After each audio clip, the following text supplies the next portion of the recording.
If I told you that I could affect your physiology in just a matter of seconds, only using my breath, do you think that that's true?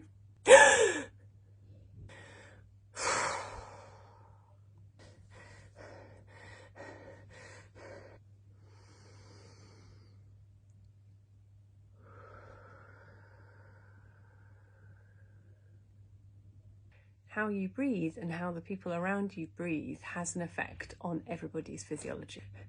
Rapid and shallow upper chest breathing can lead to dysfunction in our diaphragmatic system and the pressures in our body.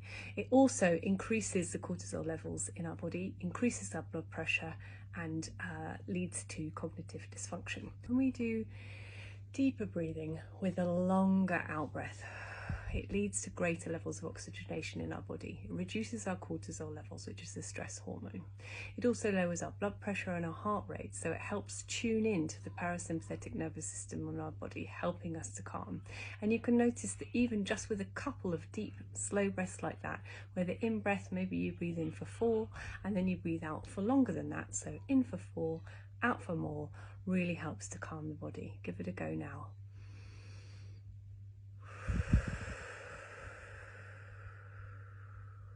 Since everyone breathes and can consciously control their breath, it's a tool that is available and easily used by everybody.